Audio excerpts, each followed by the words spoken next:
texto que lemos, que fala sobre os dons do Espírito Santo. E nós queremos mesmo que você abra bem a sua mente, o seu coração, para que você possa juntamente conosco compreender um pouco mais sobre os dons. Nós não temos apenas que estar ciente da existência dos dons, mas nós temos que procurar conhecer sobre os dons. E esse culto tem essa finalidade nessa noite.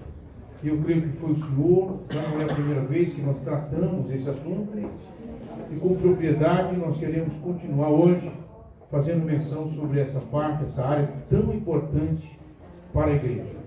Ela é importante por algumas razões. Nós, inclusive, na primeira ministração, falamos de um primeiro dom, nessa escala de 9, falamos sobre o dom da sabedoria, ou a palavra da sabedoria.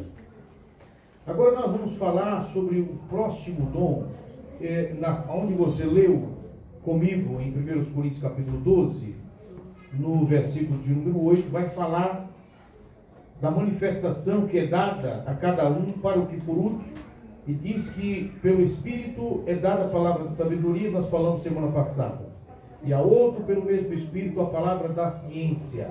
Em algumas traduções vai falar conhecimento. Quem tem essa tradução? Palavra do conhecimento. Outras vai falar da ciência. Alguém que é revista e corrigida vai falar a palavra da ciência. E eu gostaria mesmo que você atentasse para esse dom, porque ele é um dom muito importante. Aqui nós falamos, quando lemos, foi descrito 9 dons. E eu quero dizer para os irmãos que esses dons estão disponíveis. Esses dons estão disponíveis para a igreja. Glória a Deus. Todos na igreja podem ter esses dons. Esses dons não são particulares, por exemplo, para a área pastoral. Não. Pastor, esse dom aí é só para os evangelistas da igreja? Não. É apenas para os missionários ou missionárias? Não. Presbíteros? Não. Esses dons são para a igreja. A igreja do Senhor pode ter esses dons. Você pode ter esse dom. E é muito importante que você conheça sobre ele. Por quê? Porque todos eles servem para edificação. E haja visto que este dom, por exemplo, com muita propriedade que nós vamos hoje falar à igreja, ele é de suma importância. A palavra do conhecimento ou da ciência. O que é isso? E a importância disso na nossa vida. Tem muitos crentes, irmão, apesar de pentecostais, o que a igreja pentecostal mais faz hoje? Normalmente, você conhece a igreja pentecostal pelas línguas estranhas. Tem muita gente pedindo o dom de língua e vai receber. E é um dos dons que está aqui inserido nessa escala ou nesses 9 dons apresentados. Porém, não é apenas este. Alguns enfatizam muito de profetizar. Então a igreja termina sendo conhecida, de modo pentecostal, pelas línguas e pela profecia. Mas esse dom, bem como os demais dons aqui nessa lista, eles também são dons que devem ser procurados. E a importância de cada um em particular é muito grande. E você precisa entender um pouquinho sobre esses dons. E hoje nós vamos falar sobre esse dom, que é a palavra do conhecimento. O que é este dom? Em primeiro lugar, nós temos que entender, e isso tem que ficar muito claro, que estes dons, eles são manifestações do Espírito Santo. E nós já sabemos que o Espírito Santo, ele é Deus. E como ele é Deus, identificar Deus significa, então, ter uma noção bem clara e ampla sobre esse dom. Por quê? Porque a palavra da ciência está inserida na natureza de Deus segundo um atributo que lhe é natural, chamado de atributo incomunicável. Nós estamos falando da onisciência. Glória a Deus. Palavras do conhecimento, palavra da ciência. Onisciência. O que é conhecimento? Glória a Deus. Dentro do comportamento humano, é tudo aquilo que o homem, por aglomerar muitas teorias, poderá ser imbuído desses conhecimentos. Agora, quando você fala onisciência, aí nós temos agora um campo muito vasto. Somente Deus é onisciente. Aleluia, glória a Deus. Não existe outro ser na face da terra que seja onisciente. Por quê, pastor? Porque a onisciência é a capacidade de saber todas as coisas relativas ao passado, relativas ao presente, relativo ao futuro e relativo ainda a tudo que ainda não aconteceu ou que possa acontecer. Deus sabe de absolutamente tudo. Ninguém tem esse dom. Ninguém tem esse atributo. Ninguém tem essa essência. Somente Deus. Por exemplo, alguém disse, pastor, Satanás não seria um portador desse dom? Não, jamais. Dessa essência? Jamais. Desse atributo? Jamais. Nunca. Tudo que depois de Deus existe, nenhum ser criado tem a onisciência. Só Deus sabe. Oh, glória a Deus Deus. poderoso. Eu vou Aleluia. mostrar e provar isso nas Escrituras. Você precisa conhecer, por quê? Porque quando você conhece esses atributos que está conectado com Deus, você fica mais seguro em relação ao Deus que você serve. Verdade. Por exemplo, por que nos preocuparmos com o futuro? Se Deus já conhece tudo. Por que nós vamos ficar de modo que ansiosos frente a problemas ainda relativos ao futuro? Porque na maioria das vezes as pessoas vão buscar cartomantes, vão buscar centros espíritas como Umbanda, para quê? Para revelações futurísticas. Não é isso? Mas para que nós vamos recorrer se nós temos um Deus que sabe tudo, tem o controle de tudo na sua mão e controla inclusive a sua vida? Na sua vida está tudo programado. Na minha vida está tudo programado. Se nós ficarmos na presença de Deus, coisas boas estão por vir. Glória a Deus. Deus vai nos agraciar em todas as áreas da nossa vida. Então, se você Amém, conhece de aleluia. fato este Deus, não temos motivo nenhum de ficar preocupado. Isso é uma tendência do ser humano. Mas o que o Salmo 46, versículo 10 diz? Aquietai-vos, aquietai-vos e sabei que eu sou Deus. A ideia é que nós temos dificuldade de entender quem é de fato o nosso Deus. Explica o que é a onisciência, que talvez... as Por pessoas isso que entendam. muitas das vezes a gente fica preocupado com relação ao futuro. Ou o que pode, ou o que não pode acontecer. Mas poderoso. O que será da minha vida? Será tudo de bom. Amém. O que vai acontecer com o meu futuro? Vai dar tudo certo. Aleluia. Porque Deus está no controle de tudo. Pastor, por que Ele está no controle? Porque Ele sabe tudo. Aleluia. Então esta natureza, esse atributo de Deus, da onisciência, de saber todas as coisas, Amém. Aleluia. Ele a tem só, porém, Ele compartilha. Amém. Glória a Deus. Essa onisciência, ela é compartilhada. Compartilhada com quem? Conosco. Amém. Com a igreja do Senhor.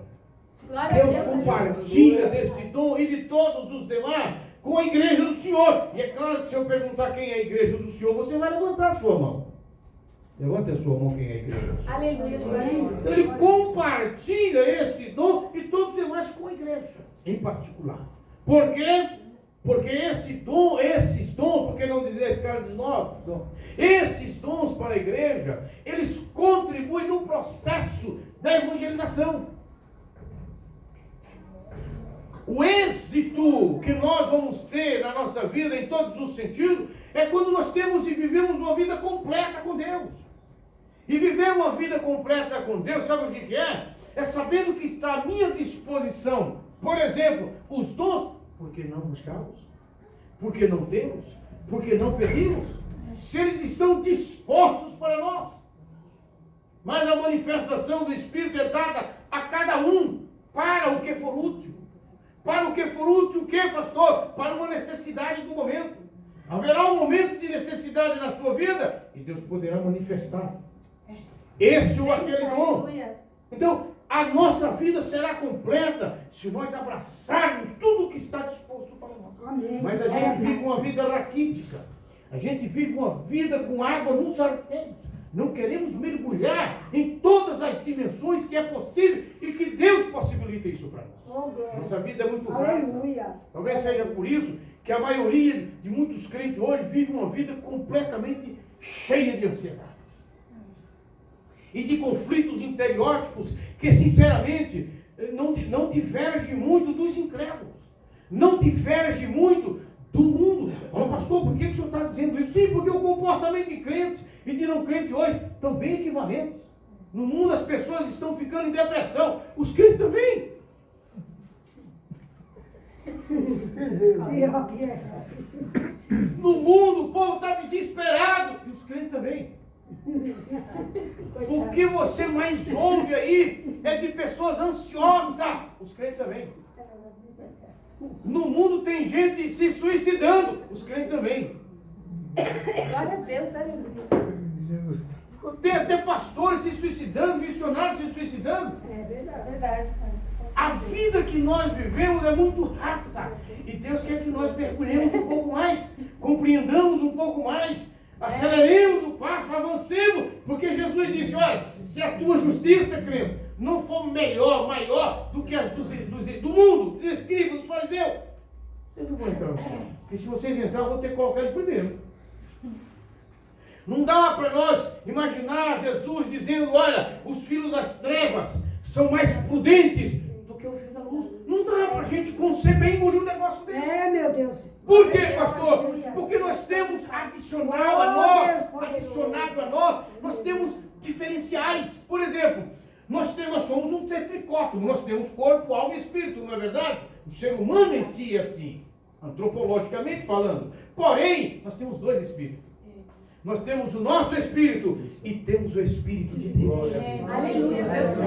Nós temos uma mente, um adicional, porque está escrito, vós tendes a mente do santo. Nós temos uma mente adicional que é de Cristo aqui. Santo, santo, tu não. Nós temos um livro que conta a história desde o começo ao fim, mesmo que o fim ainda não chegou. Mas nós temos já a visão clara, porque para o mundo um terremoto o que é? É um problema nas placas tectônicas.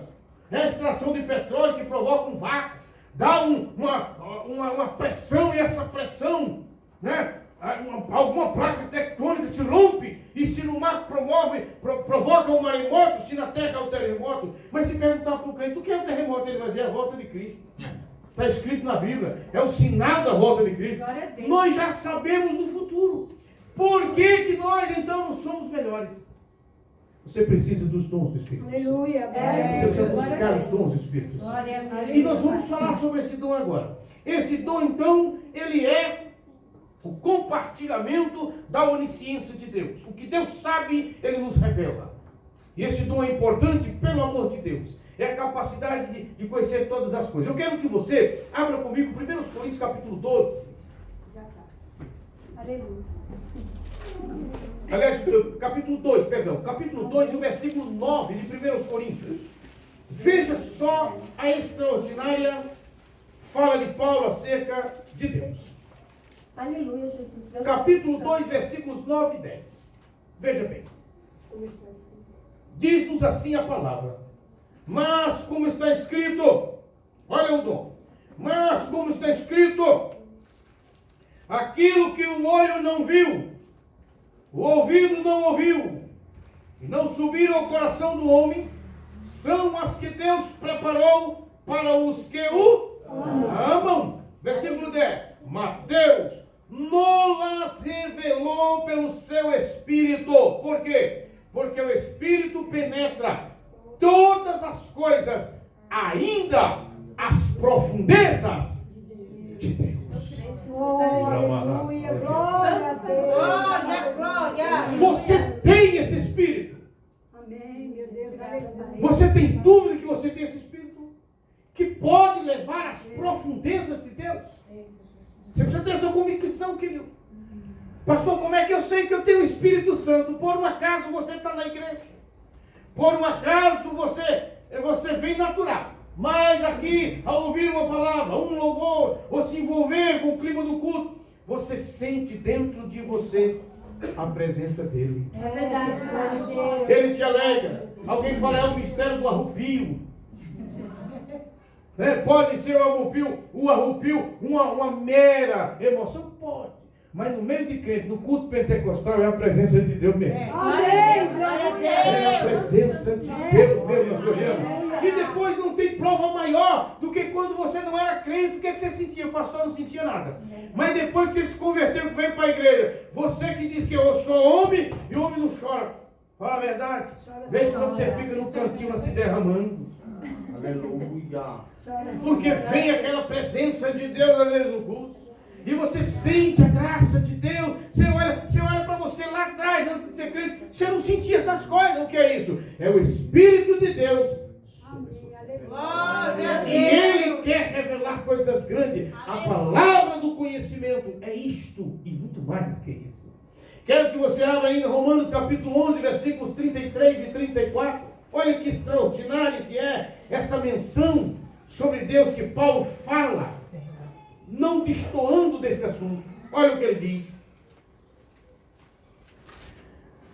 Capítulo 11 de Romanos, versículos 33 e 34, diz assim: ó profundidade das riquezas, olha bem, ó profundidade das riquezas, tanto da sabedoria como da ciência de Deus.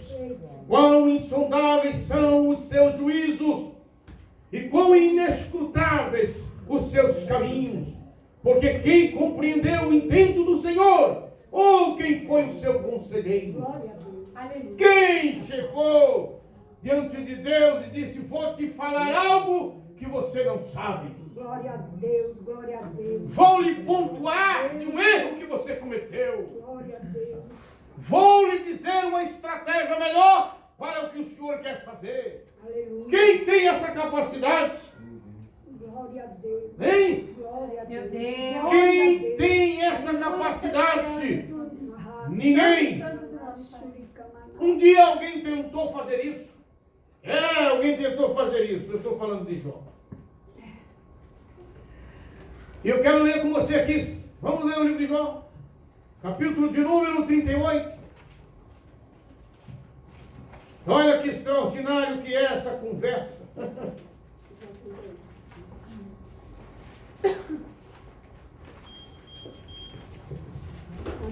Capítulo 38 de Jó está escrito: depois disso o Senhor respondeu a Jó de um redemoinho. Ele disse, porque Jó fez um monte de pergunta para Deus, e aí Deus vai fazer pergunta para ele. E a pergunta que Deus faz já começa dizendo assim: quem é este acerca de Jó? Olha o que ele diz: quem é este que escurece o conselho com palavras sem conhecimento? Agora cinge os teus lombos como homem e perguntar-te-ei, e tu responde-me: onde estavas tu quando eu fundava a terra? Faze-mo saber se tem inteligência. Quem lhe pôs as medidas, se tu sabes? Ou quem estendeu sobre ela o cordel? Sobre que estão fundadas as suas bases? Ou quem assentou a sua pedra de esquina? Olha para cá. Jó começa a fazer um monte de perguntas para Deus acerca da sua situação. E quando pergunta para Deus, Deus fala assim: quem é esse que fala de tal forma que escurece o conselho? Oh, aleluia. Não dá para nós dialogar com esse Deus, ou querer mostrar a Ele alguma coisa, imaginando nós que talvez Ele não saiba. Oh, glória. Ele sabe de todas as coisas na minha vida e na sua vida. Se Ele permite acontecer alguma coisa na sua vida, pode ter certeza, é a melhor coisa para você, é a melhor coisa para mim. Seus conhecimentos são insondáveis, são imperscrutáveis. Aleluia. Oh, glória a Deus. Então, como onisciente que Ele é, sabendo de todas as coisas, o que devemos fazer? Fazer igual Jó fez: colocar a mão na boca e dizer: a partir de hoje eu fico calado. Meu Deus, aleluia. Vou falar mais nada, eu Glória só a Deus. vou agradecer ao Senhor. Aleluia. E você veio hoje aqui juntamente comigo, sabe para quê? Aprender sobre esse dom e outros, e dizer uma coisa para Deus: Senhor, a partir de hoje a minha mão vai ficar na boca. Não vou falar mais nada. Senhor, faça-se a tua vontade. Obrigado, Senhor, por tudo que eu estou passando. Glória a Deus. Amém, meus irmãos?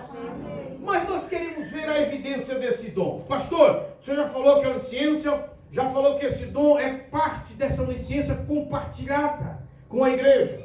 Nós queremos, na Bíblia, ver a relação que esse dom tem com o seu povo, com o povo de Deus. Porque esse dom não é compartilhado com o povo que não é de Deus. Isso aqui é para o povo de Deus. No Velho Testamento, o povo de Deus era Israel. No Novo Testamento, o povo de Deus é a igreja. Fora esses dois povos, só falta um, o gentio. Então, quando a Bíblia fala, ela fala para 3 tipos de povos. Ela fala para gentio, ela fala para judeu, ela fala para a igreja. Quem é o gentio? É aquele que não é judeu de raça e que não tem a Deus como seu Deus. É um gentio. E o que é o judeu? É aquele que é judeu de raça e que tem Deus como seu único Deus. O povo judeu, israelita, cujo progenitor é Abraão. E quem é a igreja? Bom, a igreja é a mistura de todos. Convertidos a Cristo é a igreja. Judeu se converteu a Cristo, o que ele é agora? Igreja. Gentio se converteu a Cristo, o que ele é agora? Igreja. É a junção desse povo. Aceitou Cristo como Salvador? Agora é igreja. Nesse caso, no Velho Testamento, qual é a evidência deste dom? Esse dom, ele se manifesta como sendo aquela capacidade que Deus nos dá de conhecer aquilo que só Ele conhece. Também esse dom se manifesta como interpretação de sonhos. Na Bíblia existem homens que interpretaram sonhos. A capacidade de interpretar sonhos é de compreender aquilo que não é compreensível.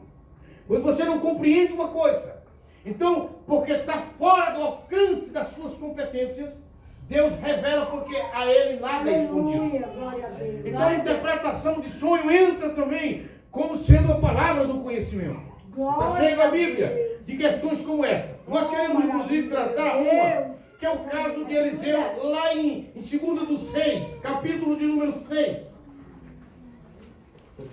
Veja bem o que acontece ali, que é extraordinário. Capítulo de número 6, de 2 dos Reis. Oh, aleluia. Maravilhoso.